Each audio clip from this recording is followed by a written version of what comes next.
여러분 가운데 풍성하게 임하기를 간절히 축원합니다. 오늘 12절에서 17절에 보면 무엇을 했을 경우 반드시 죽이라 이런 말씀이 나옵니다. 뭐를 했을 때는 반드시 죽이라. 이 반드시라고 하는 건 강조적인 표현이에요. 강조하는 거예요. 강조. 사람을 쳐 죽인 자, 자기 아버지나 어머니를 치는 자, 사람을 납치하는 자, 자기 아버지나 어머니를 저주하는 자.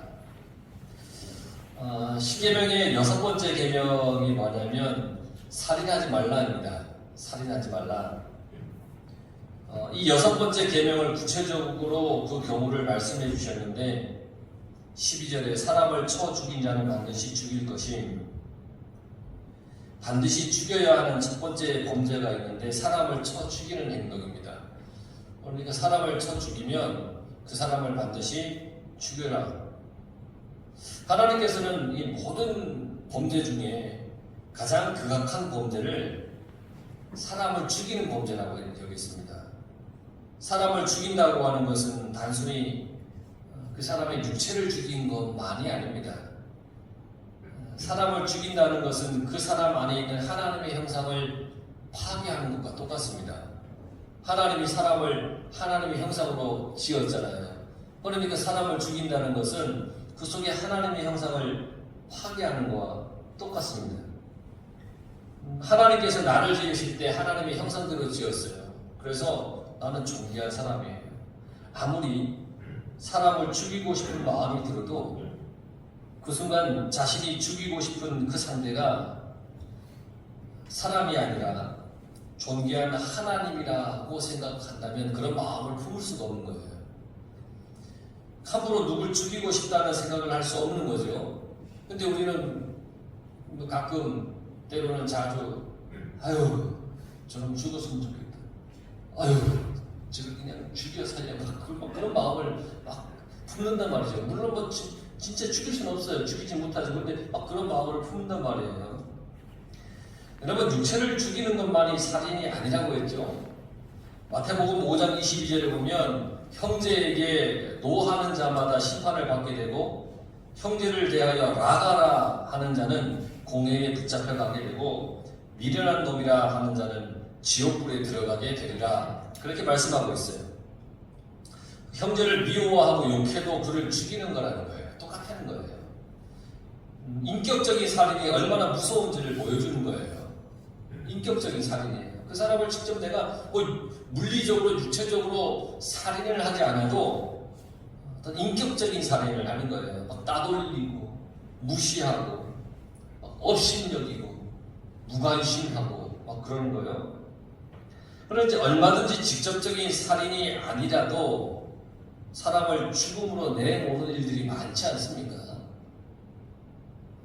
오늘날 많은 사람들이 목숨을 그냥 스스로 극단적으로 선택을 하는 경우들이 있어요. 그런데 그 이유들을 이렇게 따져보면 정말 그 사람을 그렇게 극단적인 선택을 할 수밖에 없게 내모는 경우들이 너무너무 많아요. 그러니까 그 모든 것이 다 살인이라는 거예요. 근데 하나님은 한 가지 구분 지은 것이 있었어요. 뭐냐면 그 행동이 누군가를 상해하거나 죽이는 그 행동이 고의냐 고의가 아니냐 이걸 성경에서는 분명히 구분해 놓았어요.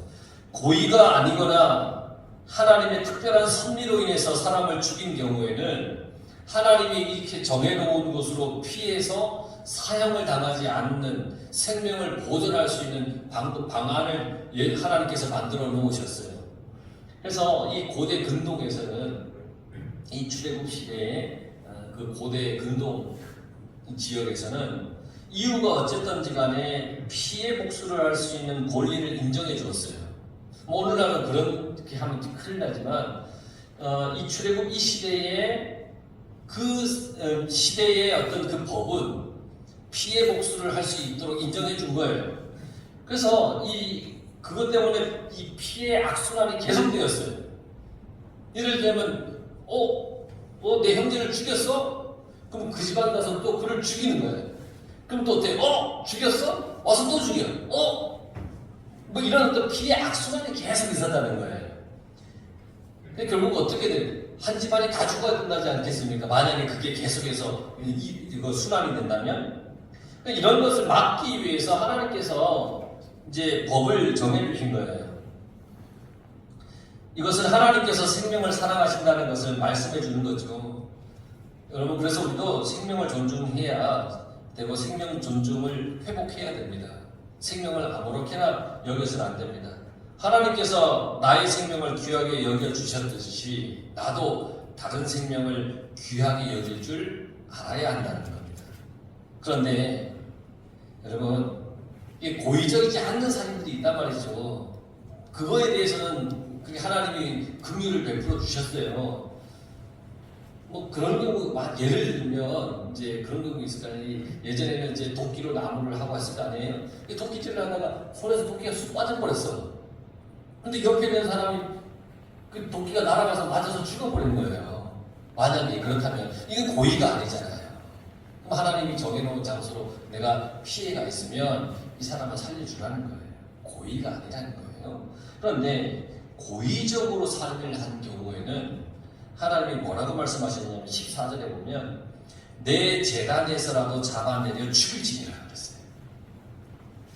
그러니까 존귀하신 하나님의 재단에 피해 있다고 할지라도, 그러니까 하나님의 재단에 피해 있으니까 이 거룩한 장소 아니에요. 그러니까 누구든 거기 가서 사람을 끌어다가 죽일 수 없는 그 하나님의 재단에 와 있다 할지라도 그의 살인이 고의라면, 계획적이고 아주 나쁜 거라면 재단에서 끌어내려서 죽이라 이렇게 말씀하셨어요. 이런 경우에 자비가 없다는 거예요. 의도적인 살인이라면 하나님께서 용서하지 않는다는 거예요. 의도적으로 사람을 모욕하거나 위험에 빠뜨리지 말라는 거예요. 의도적으로 나쁘게 하지 말라는 거예요. 우리는 의도적으로 할 때가 많아요. 의도적으로 두세 사람이 모여서 없는 누군가를 막 인격적으로 모독하고 막 그냥 나쁜 놈 죽일 놈 막 할 때가 많다는 거예요. 의도적으로 행하는 악한 일들에 대해서는 하나님이 싫어하신다는 거예요. 그러니까 여러분, 의도적으로 다른 사람을 악하게, 아니면 의도적으로 다른 사람을 모욕하거나, 아니면 의도적으로 위험에 빠뜨리거나 이런 아주 고의적인 나쁜 행동을 우리는 하지 말아야 된다는 겁니다. 생명을 경시하는 것은 이 세상을 삭막하고 흉악하게 만들어가는 겁니다. 여러분, 하나님의 나라는 사랑과 평화가 있는 곳입니다. 전쟁 중에 서로 죽이면 그곳엔 사랑과 평화가 없죠. 어려움을 당한 사람을 외면하면 그곳에도 사랑과 평화는 없을 거예요. 사랑과 평화는 생명을 존중할 때 이루어지는 거예요. 그래서 지금도 하나님께서는 한 생명을 천하보다 귀하게 여겨서 한 생명이라도 구원에 이르기를 원하고 계십니다. 우리도 하나님의 마음을 깨달아서 한 생명이라도 귀하게 여겨야 됩니다. 육체의 이 죽음뿐 아니라 영적인 죽음의 길을 걸어가는 사람이 있다면 그를 불쌍히 여겨서 구원의 길로, 생명의 길로 가도록 인도해야 된다는 겁니다. 그렇게 생명을 귀하게 여기며 살아가라. 이게 하나님의 뜻입니다. 또 15절에 보면 반드시 죽여야 할 죄가, 두 번째 죄가 나오는데, 자기 아버지나 어머니를 치는 자는 반드시 죽일지니라 그랬어요. 10계명의 5계명은 뭐냐면 내 부모를 공경하라 합니다. 내 부모를 공경하라. 오늘 15절과 17절은 10계명의 5번째 계명과 연관이 있는데 이것을 어기는 행동이에요. 부모를 치는 자를 어떻게 이렇게 중한 죄로 보시는 이유가 뭘까? 부모를 치는 자를 아주 중한 범죄로 보는, 죄로 보는데 그 이유는 그래요. 이스라엘 백성에게 있어서 부모는 단순히 어떤 가족 관계에서 어른 정도로 취급되진 않아요. 그 이상이에요. 하나님을 대신하는 존재로 여겨졌습니다. 하나님은 아닌데 하나님을 대신하는 존재. 그러니까 이스라엘 백성에 있어서 이 부모는 그런 존재라는 거예요. 그래서 하나님을 대신해서 가족과 이 자식들을 이끌어가고 다스리는 존재, 이 부모라는 거예요. 그래서 부모의 말씀은 하나님의 말씀과 같은 그런 권위를 가졌습니다. 부모님의 명령은 자식들에게 반드시 지켜야 할 하나님의 명령으로 생각되었다는 겁니다. 그러니 부모를 때리는 것은 부모에게 순종하도록 하신 그 하나님의 말씀을 거부하는 거잖아요. 내가 순종해야 될 대상을 내가 때리면 그거는 잘못된 것이잖아요. 하나님의 권위에 도전하는 악한 행동이라는 거예요. 시대가 지날수록 폐륜적인 행동을 서슴지 않는 사람들이 얼마나 많아집니까? 일상적인 가정에서도 자녀들이 부모의 권위에 대해서 인정하지 않습니다. 부모의 말씀을 무시하고 자기들의 주장을 내세우고 자기들 마음대로 행동하고 그런 경우도 있어요. 부모를 대할 때 항상 하나님을 대하듯이 경외심을 가지고 대해야 된다는 겁니다. 그래서 에베소서 6장 1절에서 3절에 보면 자녀들아 주 안에서 너희 부모에게 순종하라. 이것이 옳으니라. 내 아버지와 어머니를 공경하라. 이것이 약속이 있는 첫 계명이니 이로써 네가 잘되고 땅에서 장수하리라 하셨습니다. 골로새서 3장 20절에 보면 자녀들아 모든 일에 부모에게 순종하라. 이는 주 안에서 기쁘게 하는 것이라. 그렇게 말씀하고 있습니다. 하나님은 끊임없이 우리가 정말 부모에게 순종하기를, 하나님의 말씀과 같이 여기기를, 그렇게 그 권위를 존중하고 인정하기를 하나님께서는 원하고 계시다는 겁니다. 세 번째 범죄가 16절에 나옵니다. 반드시 죽일 세 번째 범죄. 사람을 납치한 자가 그 사람을 팔았든지 자기 수하에 두었든지 그를 반드시 죽일지니라. 납치한 자, 납치, 히브리어로 가나무, 몰래 도적질하다는 뜻입니다. 그 사람을 유괴하는 행동입니다. 유괴하는 것. 실제로 사람을 팔아 넘겼든지 아니면 팔기 위해서 감금하고 있는 그런 상태이든지 자유인을 노예로 팔기 위해 유괴하는 그 행동을 아주 하나님은 중죄로 여기셨다는 겁니다. 하나님께서 유괴를 반드시 죽이라고 하실 정도로 심각한 범죄로 규정해 놓으신 이유가 뭐냐? 이 유괴라고 하는 것이 하나님께서 자신의 형상을 따라 존귀한 자로 만들어 놓은 사람을 짐승이나 물건과 같이 비천한 존재로 전락시키는 행동이 유괴하고 납치하고 팔아먹는 거라는 사람을. 왜 사람을 유괴하는 목적이 뭡니까? 하나예요, 딱 하나. 그게 뭐냐면 그를 이용해서 돈을 벌기 위해서입니다. 내가 누구를 납치했으니까 어디다 통장에 얼마나 넣어? 이 목적 가지고 유괴하고 납치하고 사람을 팔아먹지 않습니까? 요즘은 많이 없죠. 옛날에 길 가다 잡혀가 어디로 끌려갑니까? 새우잡이 왜? 다시 돌아오서 망망대해 새우잡이. 그거 왜 팔아먹습니까? 돈을 벌기 위해서. 그 사람을 팔아서 돈을 벌기 위해서. 이 생명을 그것도 너무 경시 여기는 거라는 거죠. 사람을 유괴하는 자에게 사람은 단지 돈을 받고 파는 짐승이나 물건과 다를 바 없다라고 여기기 때문에 그걸 하나님께서는 너무너무 큰 죄로서 여기셨습니다. 결국 유괴의 행위는 사람을 하나님의 형상대로 지으신 그 하나님을 향한 범죄입니다. 하나님의 형상으로 만든 그 사람을 자기가 돈 벌고 싶은 마음에 그를 잡아다 판다? 하나님의 형상을 아주 가벼이 여기는 그런 태도라는 겁니다. 하나님의 형상을 파괴했으니까 그 대가는 죽임을 당하는 것밖에 없다는 거예요. 다른 사람에게 대한 가치를, 그 사람에 대한 가치를 업신여기서는 안 됩니다. 여러분 주위에 있는 사람들을 업신여기서는 안 됩니다. 사람은 하나님께서 창조하신 피조물 중에 가장 가치 있고 존귀한 그런 존재입니다. 그 무엇과도 바꿀 수 없는 그런 존재예요. 우리는 사람을 대할 때 가장 가치 있는 존재로 대해야 됩니다. 그럴 때 자신도 가치 있는 존재로 살아갈 수가 있다는 겁니다. 그래서 시편 8편 4절에서 5절에 보면 사람이 무엇이기에 주께서 그를 생각하시며 인자가 무엇이기에 주께서 그를 돌보시나이까.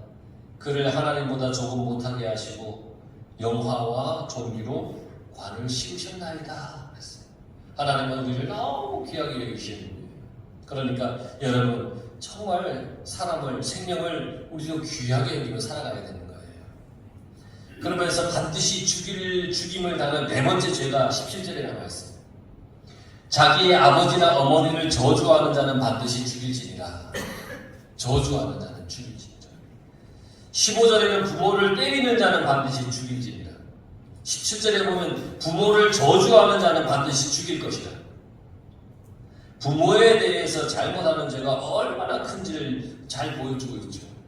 17절은 부모를 욕하거나 미워하거나 멸시하는 것과 같은 모든 행동을 다 얘기합니다. 막 속으로 부모를 막 욕하고 막 멸시하고 이런 것까지 다 포함하는 겁니다.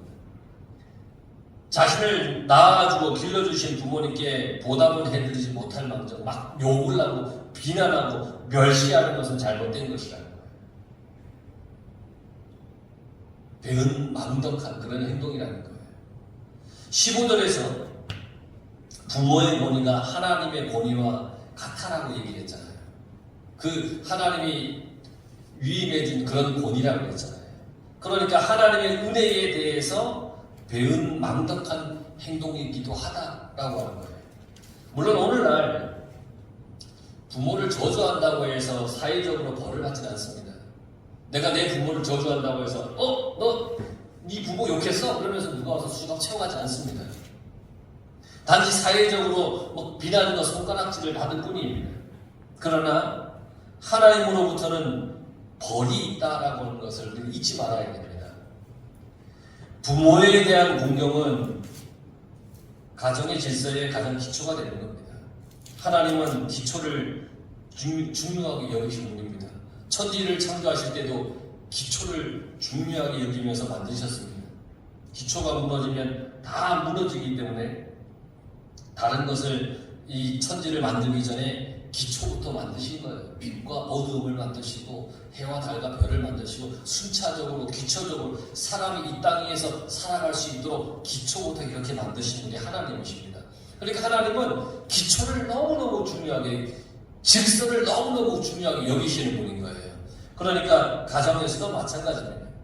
질서와 그리고 모든 기초를 아주 중요하게 여기시는 하나님이십니다. 우리는 하나님을 섬기는 사람들입니다. 항상 부모의 은혜를 기억하여서 그것에 감사하고 보답하려고 하면서 살아야 됩니다. 더 나아가서 나의 영의 아버지 하나님의 은혜에 감사하며 살아야 됩니다. 하나님의 말씀을 따르며 살아가야 되는 겁니다. 그게 복된 삶입니다. 하나님의 말씀대로 사는 게 복된 삶입니다. 잠언서 3장 30장 17절에 아비를 조롱하며 어미 순종하기를 싫어하는 자의 눈은 골짜기의 까마귀에게 쪼이고 독수리 새끼에게 먹히리라. 아주 무서운 말씀. 아비를 조롱하며 어미 순종하기를 싫어하는 자의 눈은 골짜기 까마귀에게 쪼이고 독수리 새끼에게 먹히리라. 그러니 늘 여러분 부모를 공경할 줄 아는 그런 믿음과 마음으로 살아가야 됩니다. 이 하나님은 늘 우리에게 그 귀한 기초, 기본적인 것을 늘 강조해 가르쳐주고 계십니다. 그리고 18절 이하에서도 그래요. 고의적인 상해에 대해서는 엄벌을 하신다는 겁니다. 한 눈을 쳐서 상하게 하며 이를 쳐서 빠뜨리며, 특히 29절에 보면 소가 본래 받는 버릇이 있고 그 임자는 그로 말미암아 경고를 받았으되 단속하지 아니하여 남녀를 막론하고 받아 죽이면 그 소는 돌로 쳐 죽이고 임자도 죽일 것이라 그랬습니다. 그 소가 사람을 막 쳐서 죽이는 어떤 버릇이 있어요. 이 습관이 있단 말이에요. 그걸 알아요. 그래서 사람들이 야, 너 소가 사람 죽이고 하는 그런 습관이 있으니까 너 잘 관리해? 라고 경고를 했는데도 불구하고 잘 관리를 하지 않아서 단속하지 않아서 또 그런 이제 어떤 사람을 죽이는 일이 발생하면 그 소도 죽이고 그 임자도 죽이라 이 얘기했습니다. 경고를 받았잖아요. 그런데 단속하지 않았다는 것은 뭐예요? 이 고의적인 마음이 있다라는 거예요. 성경은 끊임없이 우리에게 말씀하십니다. 고의적으로 하지 말아요. 일부러 하지 말아요. 사람을 사랑해야 되는 겁니다. 알고도 모르는 척해서도 안 되는 겁니다. 내 소가 받는 거 알면서도 모르는 척하는 거잖아요. 그러지 말라는 겁니다. 여러분, 우리는 정말 이 하나님이 우리에게 주신 이 법의 정신을 잘 기억하면서 살아가야 됩니다. 생명을 존중해야 돼요. 기초 기본을 우리가 잘 가지며 살아야 돼요. 부모를 잘 공경할 줄 알면 그렇게 살아야 되는 거예요. 사람을 사랑하며 살아가야 되는 겁니다. 그렇게 살아감으로써 여러분들의 삶이 하나님 주신 은혜로 가득 넘쳐나기를 간절히 축원합니다.